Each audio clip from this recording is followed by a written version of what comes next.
Good afternoon. I'm Lieutenant Greg Hastings. I'm the Public Information Officer and spokesperson for the Oregon State Police. Athletic Director DeCarolis, Coach Riley, the OSU community, family and friends of Fred Thompson, I'd like to first say on behalf of the men and women of our department that we are sorry for your loss. I know that several of our troopers that work here at the Oregon State University office knew Fred, and they work very closely with the football team and the students here, and I know that this definitely has impacted them, as it has obviously many here in the OSU Corvallis area, around the state of Oregon, obviously around the nation, with what I've been reading on the internet, the tweets I've been seeing. There are a lot of people that definitely were affected about this. Oregon State Police is contracted to provide police services here at Oregon State University, and because of our responsibilities here and the requirements under state law, we were obligated to conduct a death investigation. And so last night we had detectives from our Criminal Investigations Division who are from outside the area come so that they could conduct interviews and gather as much information related to the facts surrounding the death of Fred Thompson last night. And there's no evidence indicating a crime was committed. We want to be very clear about that at this point in time that may be associated with his unexpected death.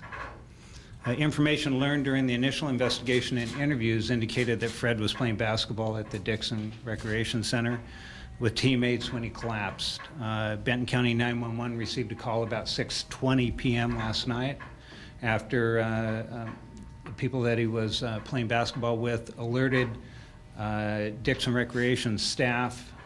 They called 911. As I understand it, a staff member responded and arrived there where Fred was at and where he was playing basketball and where he collapsed. About 3 minutes after that, OSU Department of Public Safety and Corvallis Fire Department personnel started arriving on scene. Medics arrived shortly thereafter, initiated emergency medical care. That lasted for about 20 minutes here.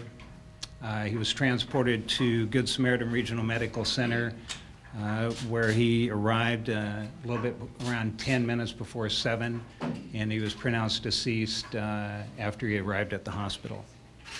Oregon State Medical Examiner Dr. Karen Gunson will conduct an autopsy Friday morning to determine the cause of death, and that is something which under state law the medical examiner investigates and determines manner or cause of death in situations such as this. Based upon initial information from Dr. Gunson, conversations I had with her this morning, Dr. Gunson believes that even if EMTs were standing in the recreation center at the time that Fred collapsed, they probably would not have been able to have saved him because the cardiac arrhythmia that he suffered is extremely difficult to treat. When an autopsy is completed, Dr. Gunson will notify us, and on her behalf, we'll make sure that that is shared with Fred's family and others who need to have the information before it's released publicly. And then we will send out a news release on Dr. Gunson's behalf so that we can release that information publicly.